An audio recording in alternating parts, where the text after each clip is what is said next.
En esta cápsula vamos a estar hablando del uso tipográfico en lo que es publicidad y también enfocándolo a lo que sería el diseño de nuestros sitios web de forma específica.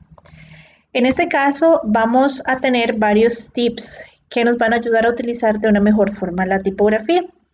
La tipografía tiene toda una construcción, ¿verdad? Tiene una anatomía también. Vamos a encontrar tipografías palo seco, ¿verdad? Que no tienen ningún tipo de adorno, ¿verdad? Ningún tipo de remate, como esta que estamos viendo acá, en donde vemos que las terminaciones son lisas. Estas son las palo seco. Vamos a tener también tipografías que tienen remates, que se llaman serifas, que son tipografías serif.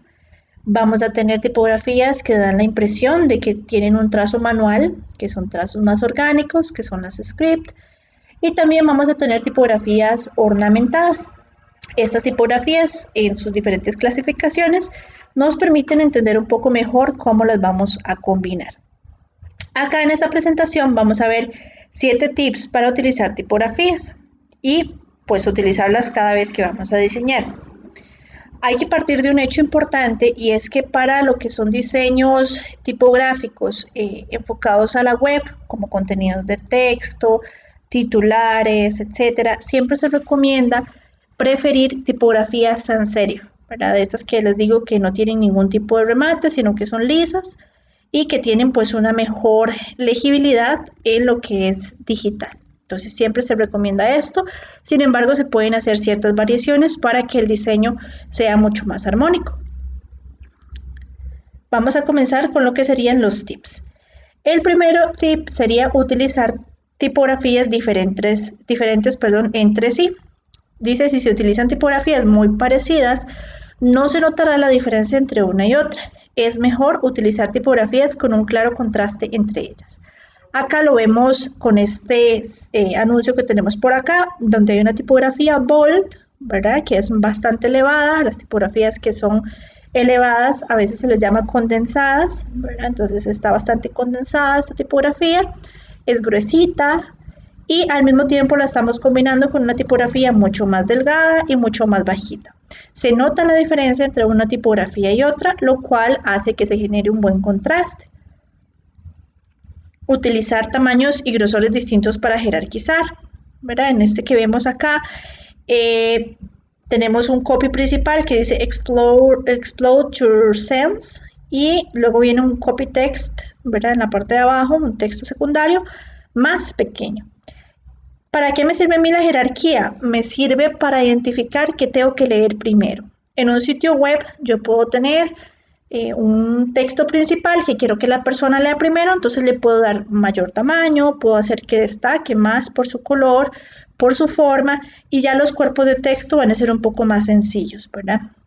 Acá nos dice la presentación, si hay textos más importantes que otros, debemos utilizar tipografías más gruesas y pesadas para que los textos más importantes lleguen a resaltar en este caso. Luego nos dice no utilizar palabras completas en mayúscula y cursiva. Acá vemos la cursiva aplicada a un empaque, ¿verdad? Si estuviera todo en mayúsculas se vería muy cargado. Las cursivas están creadas para ser utilizadas en minúscula porque una letra se junta con la otra, ¿verdad? Entonces, en este caso, no se recomienda utilizarlas todas en mayúscula en ningún momento, ¿verdad? Casi que no es la forma correcta de utilizarla. Se recomienda utilizarlas mezcladas con otras tipografías sans serif, ¿verdad? O con serifa, que resalten de esta, ¿verdad? Vean acá esta composición gráfica de Nestlé, ¿verdad? Utilizamos el texto en la parte superior que me dice Nestlé en una palo seco y luego esto que dice crema de leche lo encontramos en un script o en una cursiva que se está utilizando en minúsculas, lo cual hace que haya un buen peso visual. Solo la inicial la estamos utilizando mayúscula en este ejemplo. Un buen contraste entre el fondo y la tipografía es súper importante, ¿verdad? Si tenemos un fondo de un sitio web que es negro, no voy a utilizar la tipografía que va al frente en azul oscuro, por poner un ejemplo, ¿verdad? O si tengo un fondo de color rojo, no voy a utilizar la tipografía en un naranja muy parecido a ese rojo.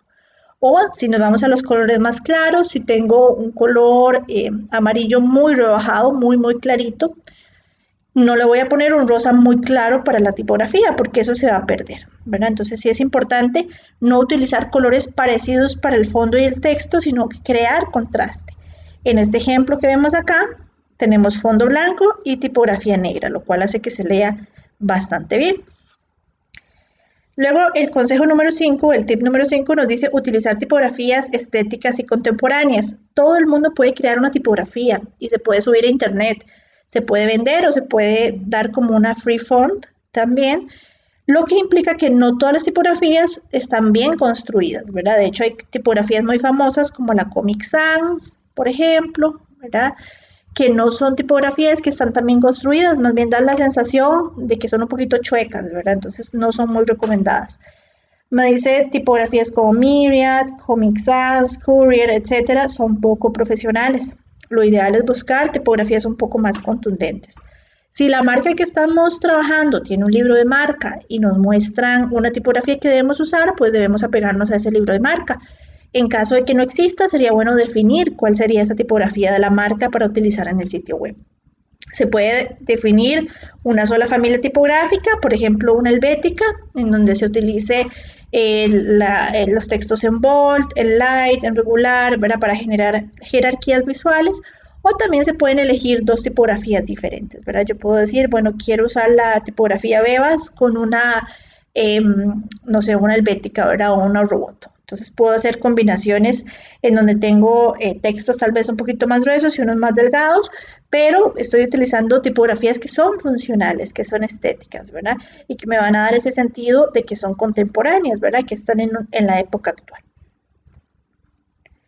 Alinear siempre los textos, eso es importante, se utiliza mucho a nivel gráfico, a nivel publicitario y a nivel de web también. Recordemos que en el área web trabajamos un sistema de 12 columnas. Ese sistema de 12 columnas funciona de manera que nosotros vamos alineando elementos a esas columnas. Nosotros vamos a dar la sensación de orden a la hora de hacer esto, ¿verdad? Vamos a generar una mejor lectura, la persona va a saber exactamente dónde inician y dónde terminan los textos. Podemos alinear textos a la izquierda, a la derecha, centrarlos, dependiendo de cómo es la estructura general del sitio web. La alineación no funciona de forma independiente, sino que va a depender también de otros elementos visuales que van a estar acompañando a los textos. Y tenemos también que no se recomienda el uso de dos o más tipografías, ¿verdad? Menos es más. Entonces, si utilizamos más de 3 tipografías distintas, el arte pues va a tener demasiado ruido, va a ser muy difícil de entender. Hay ligeras excepciones donde utilizamos la técnica lettering para hacer estos diseños, ¿verdad? Que son un poquito más orientados a lo tipográfico, pero aún así hay reglas, ¿verdad? Aún así hay reglas que hay que seguir a la hora de combinarlas, que son un poquito estrictas. Entonces, la idea es que no volemos demasiado combinando muchas tipografías, sino que elijamos justo las tipografías que necesitamos y con eso pues empezamos a jugar ya con grosores, con tamaños, ¿verdad? Y ahí es donde vamos generando los puntos de interés. La idea es que con esta presentación pues nos queda un poquito más claro qué puntos debemos observar a la hora de utilizar la tipografía, que nos volvamos más exigentes a la hora de elegir esas tipografías que van en nuestro sitio web, no solamente dejémosla por default, que usualmente es la Myriad, sino que elijamos correctamente, ¿verdad? Que nos volvamos conscientes de que la tipografía va a comunicar, me va a comunicar seriedad, va a comunicarme un mensaje verbal también, entonces tiene que ser legible, ¿verdad? Tiene que presentar orden, tiene que presentar jerarquía y todo esto pues va a hacer que tengamos diseños muchísimo más funcionales.